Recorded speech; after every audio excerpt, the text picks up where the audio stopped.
دوستو، جو عورتیں اپنی زندگی میں اپنے شوہر کی نافرمانی کرتی ہیں، اپنے شوہر کو ناراض کرتی ہیں، ایسی عورتیں کبھی بھی جنت میں جا نہیں سکتی جب تک کہ اس کا شوہر اسے معاف نہ کر دے، اور مرنے کے بعد ایسی عورتوں کا بہت برا انجام ہوگا۔ دوستو، ایک نوجوان عورت کا انتقال ہو جاتا ہے، اس کے گھر والے اسے نہلا دھلا کر اسے عمدہ کفن پہناتے ہیں اور اس عورت کو قبرستان لے جاتے ہیں۔ قبرستان لے جانے کے بعد اس کے لیے قبر کھودی جاتی ہے۔ جب لوگوں نے اس کی قبر کھودا تو کیا دیکھا کہ اس کی قبر میں ایک زہریلا سانپ موجود ہے۔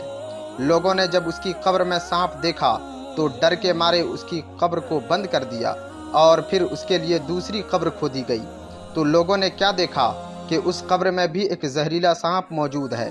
آخرکار اس عورت کے لیے بہت ساری قبریں کھودی گئیں، لیکن ہر قبر میں سانپوں کو موجود پایا۔ پریشان ہو کر لوگوں نے ایک عالم دین سے مشورہ لیا کہ آخر اب کیا کیا جائے۔ انہوں نے کہا کہ اس عورت نے دنیا میں کوئی بڑا گناہ کیا ہوگا جس کی سزا اللہ تعالیٰ اس کو دے رہا ہے۔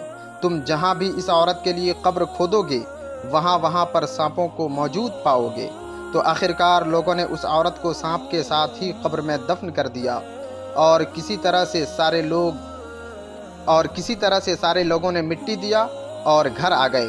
پھر کچھ لوگوں کو یہ بات ستانے لگی کہ اس عورت کے لیے جہاں بھی قبر کھودی گئی وہاں پر سانپوں کو موجود پایا گیا۔ آخر اس عورت نے دنیا میں کیا گناہ کیا تھا؟ کچھ لوگ میں جاننے کی خواہش پیدا ہوئی۔ پھر کچھ لوگ اس عورت کے شوہر کے پاس آئے اور انہوں نے کہا کہ آپ کی بیوی دنیا میں کیا گناہ کرتی تھی جس کی وجہ سے اللہ تعالیٰ اسے سزائیں دے رہا ہے اور اس کی قبر میں سانپوں کو مسلط کر دیا ہے۔ اتنا سننا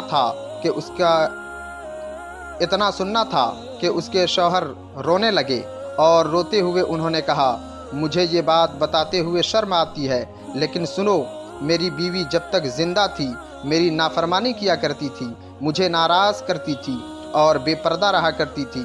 میری بیوی ہمیشہ مجھے تکلیف دیا کرتی تھی۔ مجھے لگتا ہے کہ اللہ تبارک و تعالیٰ